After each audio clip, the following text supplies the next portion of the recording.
Hello students. Last video में हमने देखा था कि वर्किंग कैपिटल का फॉर्मेट कैसे बनता है। वर्किंग कैपिटल कौन से बेसिस पे कैलकुलेट किया जाता है या कौन से बेसिस पे हम लोग एक एक टर्म कैलकुलेट करते हैं वर्किंग कैपिटल के लिए। इस वीडियो में हम लोग देखेंगे, आज के लेक्चर में हम लोग देखेंगे कि जब वर्किंग कैपिटल का सम आपको आएगा क्वेश्चन, जब आपको आएगा एग्जाम में, तो उसको किस तरीके से सॉल्व करना है, आपको किस तरीके से उस क्वेश्चन को अटेम्प्ट करना है।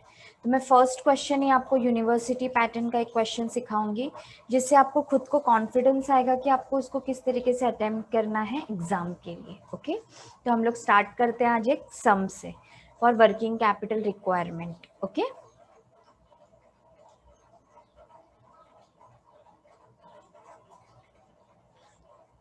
आपको स्क्रीन पे एक सम दिखाई दे रहा होगा, हम लोग उसी से स्टार्ट करते हैं। Ruby manufacturing company gives the following details: estimated level of activity 26,000 units of production for the year 2016 and 17।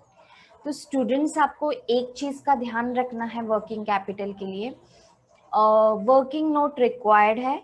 Working note के लिए मार्क्स होता है, तो वर्किंग नोट बनाना है और ज़्यादा नहीं, सिर्फ 2 वर्किंग नोट प्रिपेयर करना है आपको। First is for unit and second one is for per unit. Per unit basis पे जो जो हम लोग कॉस्ट निकालेंगे उसका पर यूनिट बेसिस आपको चाहिए। अगर आपको फॉर्मेट याद होगा तो आपको पता रहेगा, यूनिट का कॉलम होता है, पर यूनिट का कॉलम होता है। तो इन दोनों चीज़ों के लिए आपको ज़रूरी है कि आप वर्किंग नोट बनाएं। ठीक है, तो फर्स्ट जो रहता है आपका वो कैलकुलेशन रहता है कि आपको ईयर वाइज यूनिट्स दिए होते हैं। क्वेश्चन में ऑलवेज आपको कैसे यूनिट्स दिए होते हैं, ईयरली यूनिट्स दिए होते हैं, एनुअली यूनिट्स दिए होते हैं। उस यूनिट्स को आपको कन्वर्ट करना होता है या तो वीकली बेसिस पे, या तो मंथली बेसिस पे, या तो डेली बेसिस पे। ओके, अभी इस क्वेश्चन में देखिए, अब आप बोलेंगे कि आपको कैसे पता चलेगा कि आपको कौन से बेसिस पे इसको क्या करना है, कन्वर्ट करना है, किस बेसिस पे कैलकुलेट करना है। तो आपको सम देखना है। ठीक है, अभी ये वाला जो सम आपके स्क्रीन पे दिखाई दे रहा है, ये सम कौन से कैलकुलेशंस में है आपको दिख रहा होगा। हर एक कैलकुलेशन में वीक्स आ रहा है। क्या दिखाई दे रहा है? हर एक कैलकुलेशन में वीक्स दिखाई दे रहा है, वीकली कैलकुलेशन है। तो आपको जो यूनिट्स दिए हुए हैं, इसको सबसे पहले किस में कन्वर्ट करना है? पर वीक में कन्वर्ट करना है। ईयर वाइज यूनिट से इसको एक यूनिट, एक वीक में, पर वीक में कितने यूनिट्स रिक्वायर्ड रहेंगे वो आपको क्या करना है, यहाँ पर उसको कैलकुलेट करना है। तो आपको सबसे पहले ये देखना है ईयरली यूनिट्स कितने हैं। सेकेंड आपको चेक करना है सम कौन से बेसिस पे दिया है। डेली बेसिस होगा तो डेली से डिवाइड करेंगे, मंथली बेसिस होगा तो मंथ से डिवाइड करेंगे, एंड वीक बेसिस होगा तो वीक से डिवाइड करेंगे। ओके, तो यहाँ पर वीकली है तो मैं किससे डिवाइड करूंगी? वीक से। अभी इसमें भी दो चीजें हैं, सम में आपको कभी कभी वीक्स दिए रहते हैं कि पूरे ईयर में वर्किंग वीक्स कितने हैं। इस सब में हम लोग पहले चेक करेंगे कहीं पर भी हमको वर्किंग वीक्स दिए हैं क्या। अगर दिए हैं तो उस वीक से डिवाइड करेंगे, और अगर नहीं दिए हैं तो आपको पता होगा पूरे साल में, पूरे ईयर में कितने वीक्स होते हैं, 52 वीक्स होते हैं। तो डायरेक्टली क्या करेंगे, 26,000 को हम लोग 52 से डिवाइड कर देंगे, तो हमको एक पर वीक के यूनिट्स मिल जाएंगे। Okay, so this is my first working note, ये हम लोग कैलकुलेट करेंगे। सेकेंड वन, आपको कॉस्ट पर यूनिट दिए होते हैं। इस कॉस्ट पर यूनिट का आपका एक छोटा सा स्टेटमेंट बनाना है, ये आपका सेकेंड वर्किंग नोट है। इन दोनों के बिना आप फर्दर इंफॉर्मेशन को यूज नहीं कर पाओगे, इन दोनों के बिना आप कैलकुलेशंस कंप्लीट नहीं कर पाएंगे। ठीक है, कैसे बनाना है? रॉ मटेरियल, वेजेस, ओवरहेड्स और सेलिंग प्राइस के साथ, वो हम लोग देखेंगे जब हम सम सॉल्व करेंगे। जस्ट आपको ये ध्यान में रखना है कि ये सारे क्या है, वर्किंग कैपिटल के लिए एस्टिमेटेड कॉस्ट है, वो भी per unit. Okay, now further information like your adjustment part. Raw material कितना रखना है आपको? 4 वीक्स का रखना है, 4 वीक्स कंजम्पशन है। वर्क इन प्रोग्रेस आपको रखना है 2 वीक्स कंजम्पशन। फिनिश गुड्स आपको रखना है 2 weeks. Credit allowed by supplier means your creditor, suppliers are your creditor, उनका रखना है 2 weeks. Credit allowed to debtors, तो डेटर्स तो आपको पता है कौन होते हैं, जिसको हम लोग सेल करते हैं, उनका रखना है 3 weeks. Lag in payment of wages and overheads 1 week. Lag in payment आप वहां पे नोट कर लीजिए, लैग इन पेमेंट जब भी आएगा इसका मतलब है आउटस्टैंडिंग, आपका अभी देना बाकी है। कितने वीक लेट हुआ है? 1 वीक लेट हुआ है।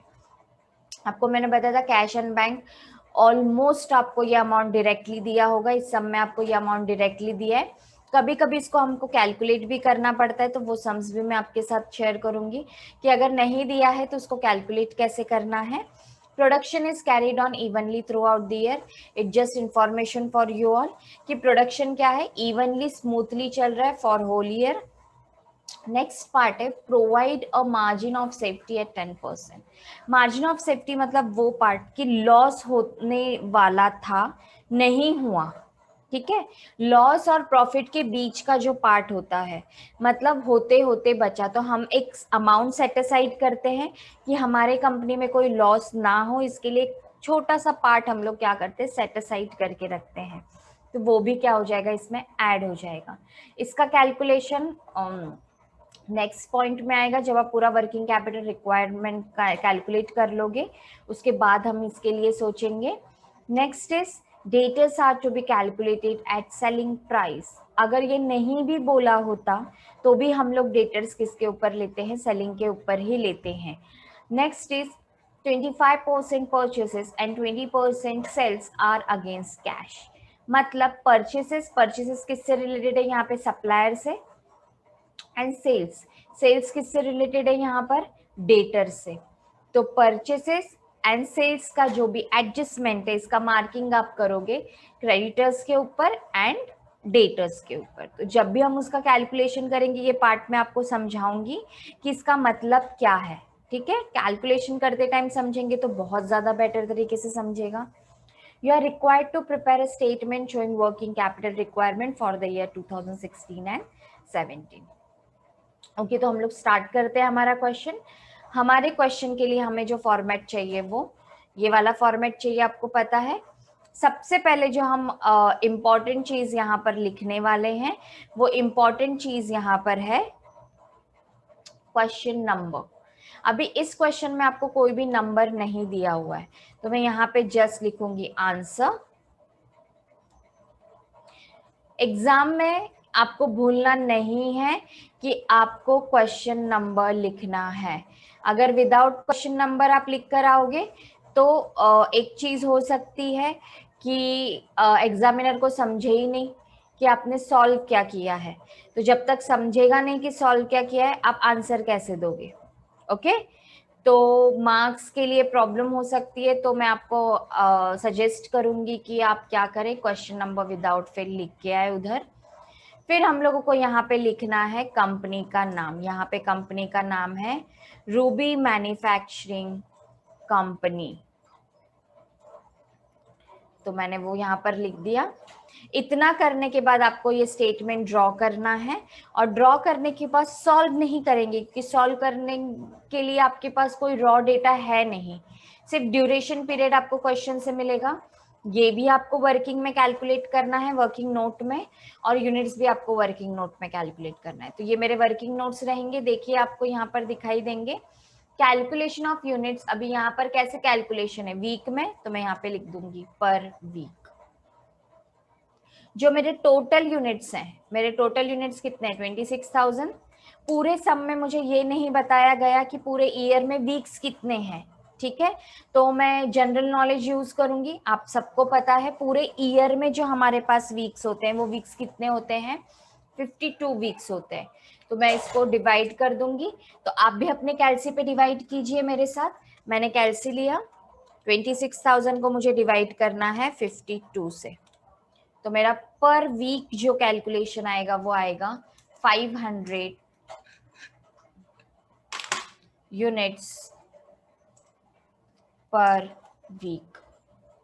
ओके, तो ये आपको ऐसे कैलकुलेशन करना है। तो अभी जो यूनिट्स रहेंगे ये इसमें वो कौन से रहेंगे, पर वीक में जो भी वीकली यूनिट्स है वो रहेंगे, मतलब 500 यूनिट्स रहेंगे।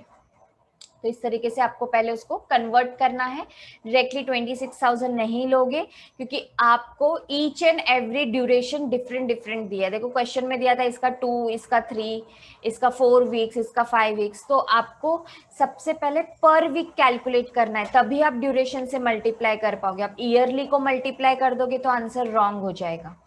क्वेश्चन देख के सबसे पहले आपको उसको पर वीक, पर मंथ या पर डे पे क्या करना है, कैलकुलेट करना है। उसके बाद ये वाला part, second working note, calculation of per unit. Okay, तो कैलकुलेशन ऑफ पर यूनिट के लिए रॉ मटेरियल का पर यूनिट आपको ऑलरेडी दिया हुआ है क्वेश्चन में। देखिए आप 20 दिया था, डायरेक्ट वेजेस दिया था 8, ओवरहेड्स दिया है 16 एंड सेलिंग प्राइस दिया है 50। तो मैं यहाँ पर लिख दूंगी raw material 20, direct wages means your labour, उसका लिखूंगी मैं 8, ओवरहेड्स का है 16। तो टोटल कॉस्ट कैलकुलेट होगा, raw material, labour and overheads को आप ऐड कर दोगे तो आपको मिलेगा टोटल कॉस्ट। तो आप तीनों को ऐड अप कर दो, मैं भी आपके साथ तीनों को यहाँ पर ऐड अप कर देती हूँ। तो आपको मिलेगा 44। प्रॉफिट आपको दिया नहीं है, लेकिन आपको दिया है सेलिंग प्राइस 50। तो आप 50 में से जब 44 को माइनस करेंगे, आप सेलिंग प्राइस में से जब 44 को माइनस करेंगे तो आपको मिल जाएगा profit. 6 rupees is your profit. Okay, तो अभी टोटल कॉस्ट में प्रॉफिट को ऐड कर दीजिए तो आपको सेल्स मिल जाएगा 44 प्लस 6 50। ये आपको पता होगा कि टोटल कॉस्ट में अगर कॉस्ट में हम लोग प्रॉफिट ऐड करते हैं तो मुझे क्या मिलता है, मेरा सेलिंग प्राइस मिलता है। ठीक है, हम लोग एक्चुअल सम की तरफ जाएंगे। मैं आपको सजेस्ट करती हूँ कि जब भी मैं सम आपको एक्सप्लेन कर रही हूँ, आप अपनी बुक में उसको नोट डाउन कर लीजिए, ताकि आपको कंफ्यूजन ना रहे जब हम लोग उसका सॉल्यूशन करें।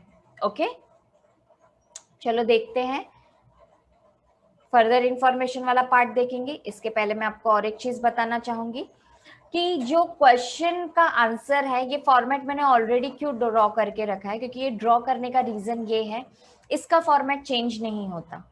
ठीक है, जैसे आपने 12th में पढ़ा होगा फाइनल अकाउंट, उसका फॉर्मेट कभी चेंज नहीं होता। कुछ सब्जेक्ट्स, कुछ चैप्टर्स ऐसे रहते हैं कि उसका क्वेश्चन वाइज फॉर्मेट चेंज नहीं होता। तो मुझे पता है कि यही फॉर्मेट आने वाला है, तो मैंने ड्रॉ करके रखा है। मुझे ड्रॉ करने के बाद क्वेश्चन रीड करना है, मतलब आपको एग्जाम में ड्रॉ करने के बाद क्वेश्चन रीड करना है। फिर आपको पता चलेगा करंट एसेट में कौन कौन से आइटम्स हैं, करंट लायबिलिटी में कौन कौन से आइटम्स है। तो आप वो 1 बाय 1 यहाँ पर लिख लीजिए, जैसे मैंने लिख कर रखा है कि हाँ, लायबिलिटी में मुझे क्रेडिटर्स मिलने वाले हैं, आउटस्टैंडिंग वेजेस मिलने वाले, आउटस्टैंडिंग ओवरहेड्स मिलने वाले हैं। एसेट में आपको वर्किंग प्रोग्रेस है या फिर रॉ मटेरियल, ये सब पार्ट मुझे क्वेश्चन से पता चलता है। तो रीड करके आप ऐसे करके रख सकते हैं, कैलकुलेट करना सिर्फ आपको बाकी रहेगा, आप नोट डाउन करके रख सकते हैं। सबसे इंपॉर्टेंट पार्ट आपको हर जगह पे लेना है 500। यहाँ पर भी 500 आएगा, सब जगह 500 आएगा। तो अगर कॉमन है तो मैंने वो क्या कर लिया, एक ही बार लिख लूंगी मैं। यहाँ पर भी कॉमन है, मैंने 1 टाइम लिख लूंगी मैं, ताकि आपका यूनिट्स का कैलकुलेशन खत्म हो जाएगा। Next part is your per unit part. अभी बहुत इंपॉर्टेंटली आपको ध्यान देना है कि किसके लिए आपको क्या यूज करना है। रॉ मटेरियल मैंने बोला था, अभी इन सब का पार्ट यहाँ पर आएगा। ये सारे जो पर यूनिट है ना, उसका कैलकुलेशन इधर आपको देना है।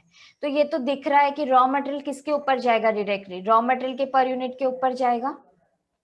यहाँ पे लिख देती हूँ 20। फिर से मटेरियल आया, वर्क इन प्रोग्रेस वाला जो मटेरियल है, ये मटेरियल के ऊपर ही जाएगा, क्योंकि मटेरियल से ही कैलकुलेट करेंगे तो 20। लेबर के लिए लेबर यूज करेंगे 8, ओवरहेड्स के लिए ओवरहेड्स यूज करेंगे 16 एंड फिनिश गुड्स के लिए बहुत इंपॉर्टेंट याद रखना है, यूज करना है टोटल कॉस्ट। ठीक है, क्योंकि फिनिश गुड्स वो गुड्स होते हैं जो रेडी टू सेल होते हैं, तो ये सारे कॉस्ट उसके अंदर ऐड हो जाएंगे। तो टोटल कॉस्ट यहाँ पे कितना है, 44। डेटर्स आपको ऑलरेडी दिया हुआ है, यूनिट्स 500 आएंगे। डेटर्स किसके ऊपर कैलकुलेट करना है, सेलिंग प्राइस के ऊपर।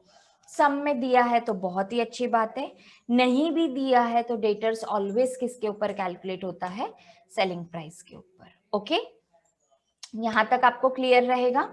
कैश एंड बैंक बैलेंस आपको डायरेक्टली दिया हुआ है, वो मैं रुपीज में डायरेक्टली लिख दूंगी, उसका कोई कैलकुलेशन नहीं है।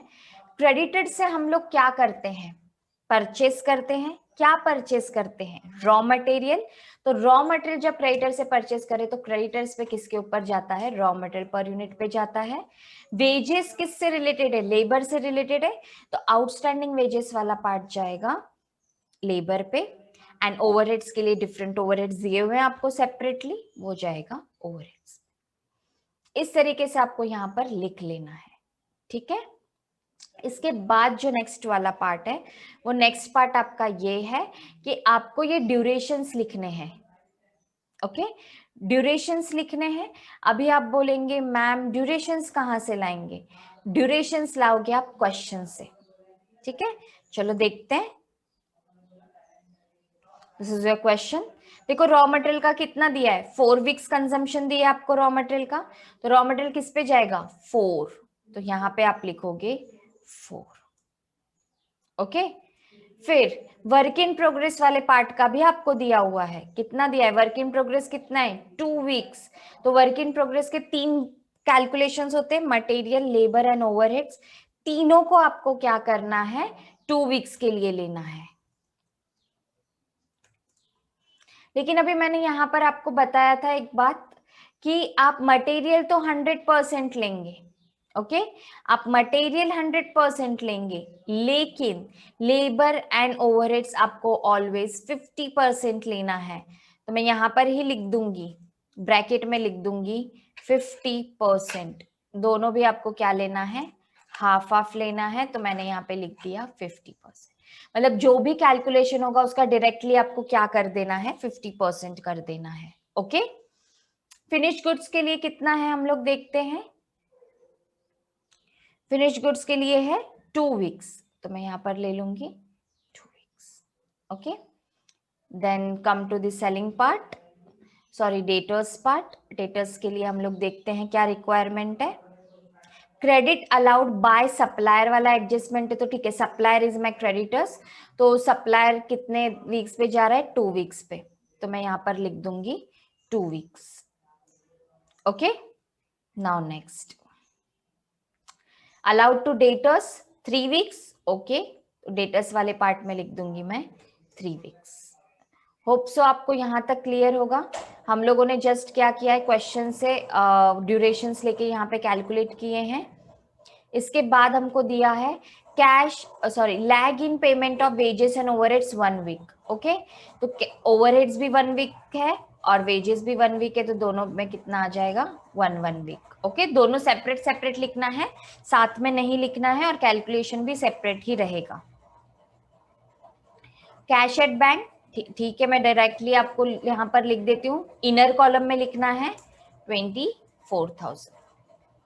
Next, production is carried on evenly throughout the year. Okay, provide margin of safety 10%, इसको मार्किंग करके रखिए, इसका कैलकुलेशन अभी बाकी है। Debtors are to be calculated at selling price. Okay, मैंने कैलकुलेट कर लिया है already. And last adjustment and most important adjustment for you all, 25% purchases and 20% sales are against cash। आप सबको पता होगा, जो कैश से करते हो आप, चाहे परचेस हो चाहे सेल्स हो, उनको कभी क्रेडिटर्स एंड डेटर्स की कैलकुलेशन में नहीं लिया जाता। डेटर्स एंड क्रेडिटर्स उसी से रिलेटेड रहते हैं जो आप क्रेडिट पे करते हो, जो आप उधारी पे कर रहे हो। तो अगर टोटल 100% परचेसेस है और टोटल 100% परचेसेस से मैंने 25% कैश पे कर दिया है, तो अभी और कितना पे करना बाकी है, 75, जो अभी मैंने पे नहीं किया है। जो मैंने पे नहीं किया है वही किस में आएगा, क्रेडिटर्स में आएगा, क्योंकि परचेस हम लोग क्रेडिटर्स से करते हैं। तो जितना भी कैलकुलेशन होगा वो सिर्फ 75% होगा, फुल 100% यहाँ पे नहीं होगा, क्योंकि 25% ऑलरेडी आप उसको कैश में पे कर चुके हो। ओके, और डेटर्स के लिए क्या बोला है, सेल्स कितना किया है, 20% आर अगेंस्ट सेल्स, मतलब टोटल 100% सेल्स में से मैंने 20% कैश पे कर दिया है, तो मैं डेटर्स के अंडर कितना लूंगी, क्रेडिट बेसिस पे कितना आएगा, 80%। ओके, इस तरीके से आपको इसका कैलकुलेशन करना है। जो क्रेडिट वाला परसेंटेज रहेगा वही यहाँ पर आएगा, कैश वाला कैलकुलेशन ना ही डेटर्स में आता है ना ही क्रेडिटर्स में। अब आपका सिंपल इतना सब लिख लेंगे, फिर आपको अपना कैलसी उठाना है और कैलकुलेशन करना है। क्या कैलकुलेशन करना है देखिए आप, मल्टीप्लीकेशन 500 यूनिट्स को मल्टीप्लाई करेंगे पर यूनिट से, और पर यूनिट को मल्टीप्लाई करेंगे कितने ड्यूरेशन के लिए उसको यूज किया। सेम आपको यहाँ सब जगह भी ऐसे ही करना है, this multiply by this multiply by this. Okay, अभी यहाँ पर ये कैलकुलेट करेंगे, मल्टीप्लाई करेंगे, मल्टीप्लाई टू मल्टीप्लाई 50% करना है, हाफ करना है, तो मैं 50% ले लूंगी यहाँ पर। आप कैलसी पे डायरेक्टली 50% कैलकुलेट कर लीजिए। सेम पार्ट मैं यहाँ पर लूंगी, इसको मल्टीप्लाई करूंगी इससे, मल्टीप्लाई दिस मल्टीप्लाई 50%। आप कैलसी पे डायरेक्टली कैलकुलेट कर लीजिए, आपके आंसर इतने आएंगे। Next part is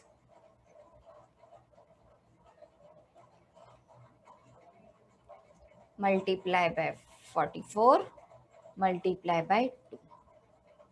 okay, now debtors part. तो अभी पहले इसको सबको मल्टीप्लाई कर लूंगी मैं, जो मेरे रॉ दिया हुआ है, जो भी डेटा दिया हुआ है। अब मुझे उसका कितना परसेंटेज करना है, पर्टिकुलर्स में देखिए 80%, तो मैं 80% कर दूंगी उसका, तो आएगा 60,000। ओके, नाउ क्रेडिटर्स वाला पार्ट,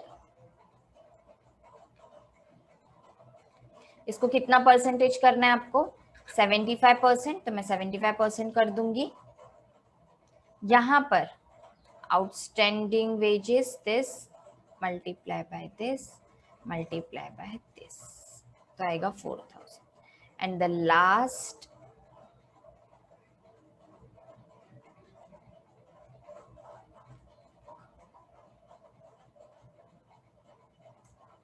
आएगा 8000। ओके, अब आपको क्या करना है, इतना कैलकुलेशन करना है। इनर कॉलम्स के आपके कैलकुलेशन हो चुके हैं, अब इसका टोटल करना है, टोटल करंट एसेट। तो टोटल करंट एसेट कैसे कैलकुलेट करेंगे आप, इन सबको ऐड कर देंगे, तो आपको आएगा 2 लाख टोटल करंट एसेट आ जाएगा। लेकिन यहाँ पर फिर से आपको कैलकुलेशन करना है, देखो मैंने ऑलरेडी करके रखा था, इन तीनों को ऐड करना है। टोटल करंट लायबिलिटीज कितना है, 27,000।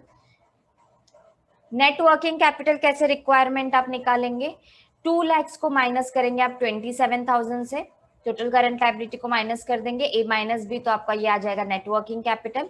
अब जो वो वाला एडजस्टमेंट था margin of safety, total net working capital में आपका जो मार्जिन ऑफ सेफ्टी है ये क्या हो जाएगा, ऐड हो जाएगा, और जितना भी वर्किंग कैपिटल आया उसका 10% आप निकालोगे, क्योंकि यहाँ पे 10% दिया हुआ है। तो margin of safety at the rate 10%, आप 1,73,000 पे 10% निकालेंगे तो आएगा आपका 17,300। फिर इन दोनों को ऐड कर देंगे तो आपका नेट वर्किंग कैपिटल आएगा 1,90,300। This is your final answer.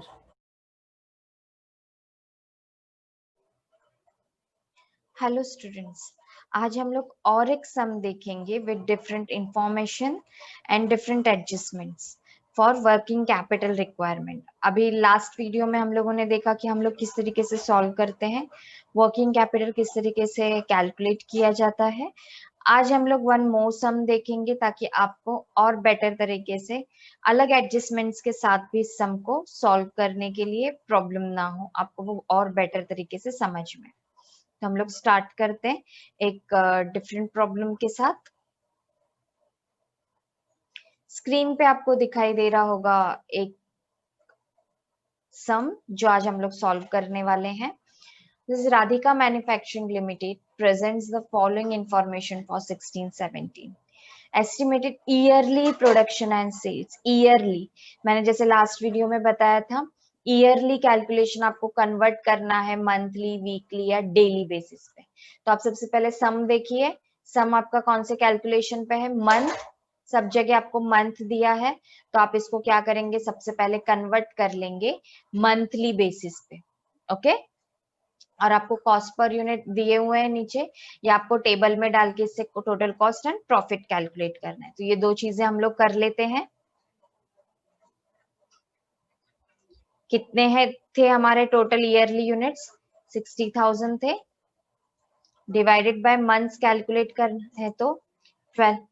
12 months होगा इज इक्वल टू, आप 12 से डिवाइड करेंगे तो आपको एक अमाउंट मिल जाएगा, वो अमाउंट होगा 5000। आप कैलकुलेट करके देखिए।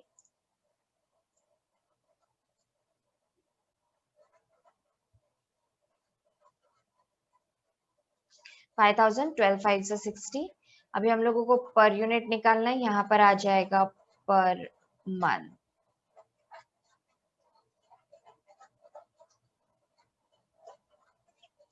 रॉ मटेरियल है 5, वेजेस है 3, ओवरहेड्स है 2 and selling price 12।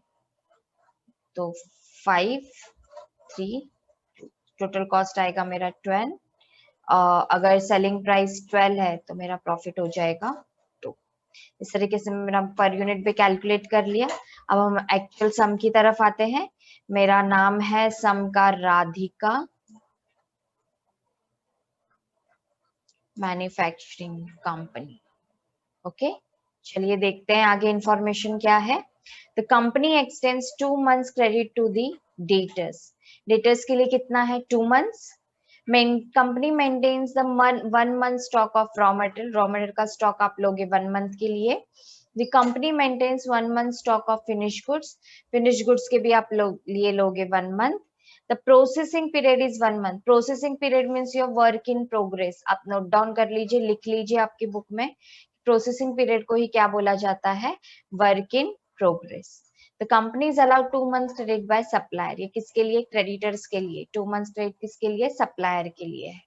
Wages and overheads are paid 1 month in arrear.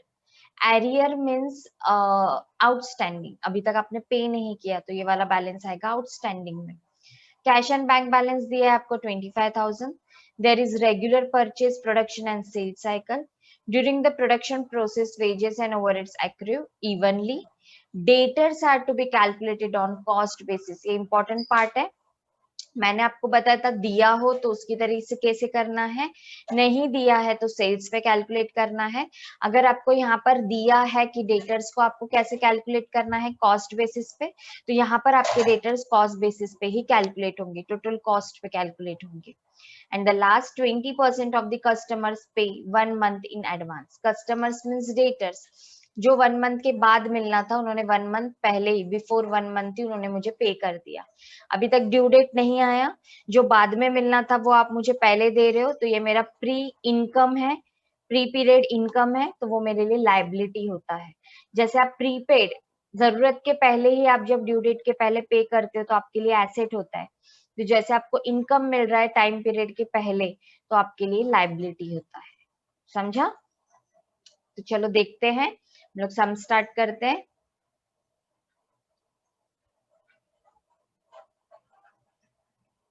यहाँ पर यूनिट्स की जगह पे, हर जगह पे आपको लिखना है 5000। इस सम में आपके यूनिट्स कितने हैं, 5000 है।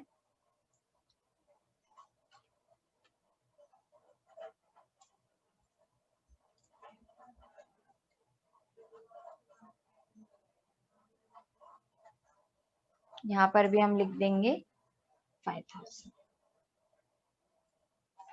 Okay, now come to the next part.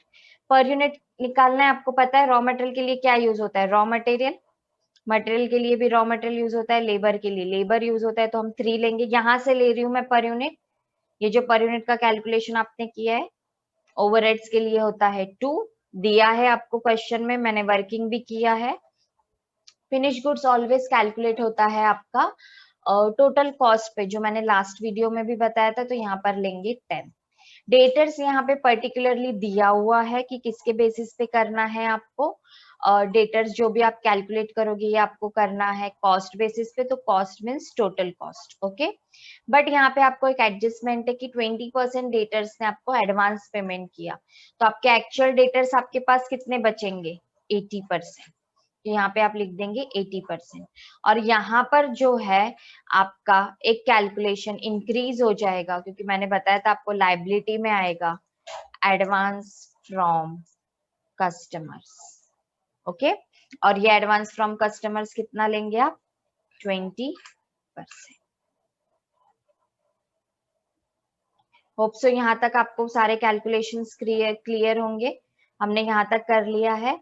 Creditors किसके ऊपर होते हैं, मैंने बताया था रॉ मटेरियल, क्योंकि हम उनसे परचेस करते हैं रॉ मटेरियल। वेजेस, वेजेस के ऊपर जाएगा। ओवरहेड्स, ओवरहेड्स के लिए जाएगा। कस्टमर्स, अभी यहाँ पर ये 5000 ही रहेगा।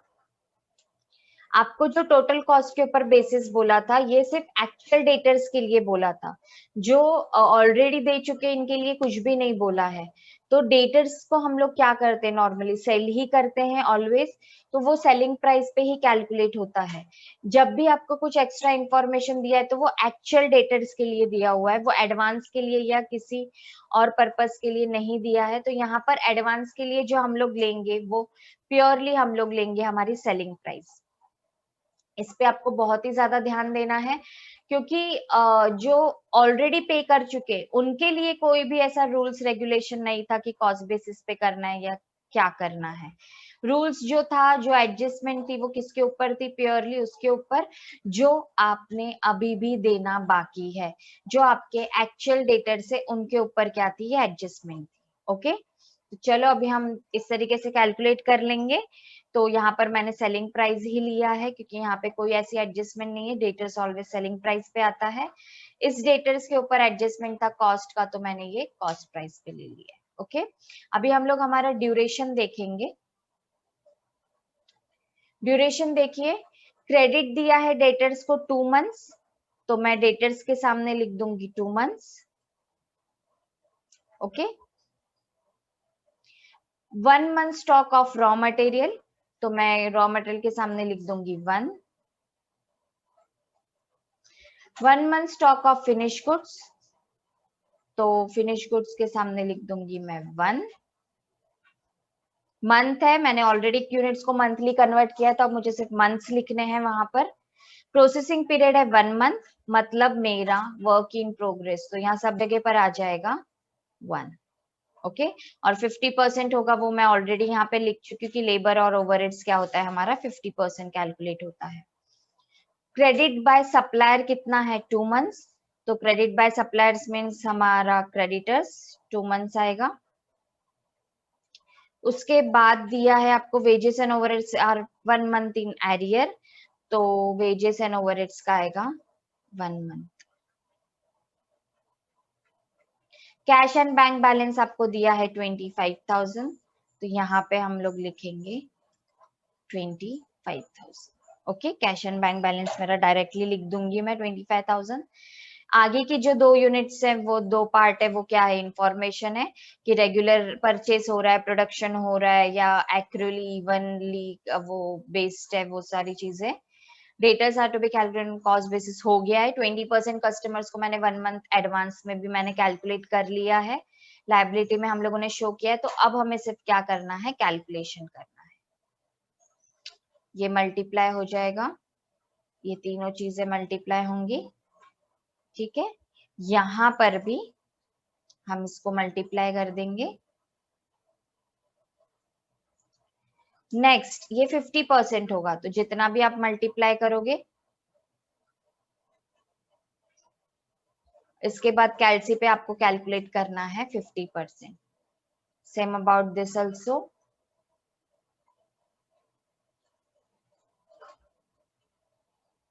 Multiply by 50। फिनिश गुड्स का भी हम कैलकुलेट कर लेंगे, इसको मल्टीप्लाई करेंगे, इससे मल्टीप्लाई कर रही हूं मैं। मल्टीप्लाई होने के बाद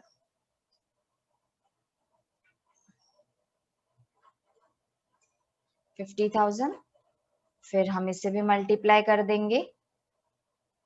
लेकिन हमारे डेटर्स कितना कैलकुलेट करना है, 80%, तो मैं 80% से डेटर मल्टीप्लाई कर दूंगी, तो मेरा कितना आएगा, 80,000।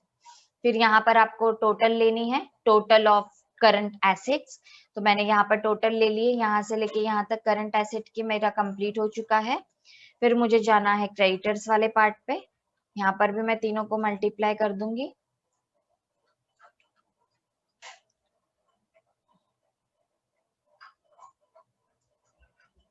और ये भी मल्टीप्लाई हो जाएगा। नाउ नेक्स्ट, एडवांस किस तरीके से कैलकुलेट होगा, एडवांस का पीरियड कितना दिया है, देखिए 1 मंथ, तो मैं यहाँ पीरियड में लिख दूंगी 1 मंथ। ओके, अभी कैलकुलेट करते टाइम आपको लेना है 5000 multiply by 12 multiply by 1 multiply by 20% only, तो आएगा 12,000। अब आपका टोटल लायबिलिटीज यहाँ पर मिल चुका है, टोटल लायबिलिटीज हो चुका है यहाँ पर, टोटल करंट एसेट भी हो चुका है। इन दोनों को माइनस करेंगे तो कितना आने वाला है 1,42,000। इन दोनों को जब आप माइनस करेंगे तो जस्ट अ मिनट, कैलकुलेशन करके देखिएगा प्रॉपरली, सबको ऐड होना चाहिए, कोई भी एक अमाउंट रहना नहीं चाहिए। मैंने फिर से कैलकुलेशन किया यहाँ पर 50,000 प्लस 15 प्लस 10 प्लस 12, तो मेरा अमाउंट आया टोटल करंट लायबिलिटीज का 87। मैं 2,17,500 में से 87 माइनस कर रही हूँ, तो मेरा आंसर आ रहा है 1,30,500। अभी मार्जिन ऑफ सेफ्टी अगर दिया है, नॉर्मली 10% ही दिया होता है तो हम डायरेक्टली उस पर ऐड कर देते हैं। अभी इस सम में मार्जिन ऑफ सेफ्टी नहीं दिया है, मुझे किधर भी देखिए आप मार्जिन ऑफ सेफ्टी का कोई भी एडजस्टमेंट इस सम में नहीं दिया हुआ है, तो मैं यहाँ पर मार्जिन ऑफ सेफ्टी कैलकुलेट नहीं करूंगी। ओके, तो आपको इस बात का ध्यान रखना है कि जब दिया है तो कैलकुलेट करना है, जब नहीं दिया है तो कोई जरूरत नहीं है आपको किसी भी तरीके का कैलकुलेशन उसके ऊपर नहीं करना है। तो ये हमारा सम रेडी है, मैं आपको दिखा देती हूँ full sum. This is your full sum, आप अपने बुक में नोट डाउन कर सकते हैं, एक बार फिर से रिफर कर सकते हैं ताकि आपके सारे डाउट्स क्लियर हो जाए। बहुत ही इंपॉर्टेंट सम था क्योंकि यहाँ पे एडवांस फ्रॉम कस्टमर्स था, कैलकुलेशंस अलग थे। फिर से एक बार रिवाइज करके आप ये वीडियो देख लीजिए ताकि आपके कुछ भी डाउट होंगे तो वो क्या हो जाएंगे, सॉल्व हो जाएंगे। अपने फ्रेंड्स के साथ जरूर आप शेयर कीजिएगा, डिस्कस कीजिएगा, उनके भी कुछ डाउट्स होंगे रिगार्डिंग वर्किंग कैपिटल, वो भी सॉल्व होना बहुत जरूरी है, तो वो भी क्या हो जाएंगे, सॉल्व हो जाएंगे। इस तरीके से हमने और एक प्रॉब्लम यहाँ पे कंप्लीट किया है। तो बाकी हम लोग जो भी देखेंगे हमारे नेक्स्ट लेक्चर में हम लोग देखेंगे कि हम लोगों को और सारे सम्स किस तरीके से कैलकुलेट करने, और भी डिफरेंट एडजस्टमेंट्स है, उसके साथ हम लोग न्यू सम्स देखेंगे हमारे नेक्स्ट वीडियो में, नेक्स्ट लेक्चर में। Till then bye bye, have a good day.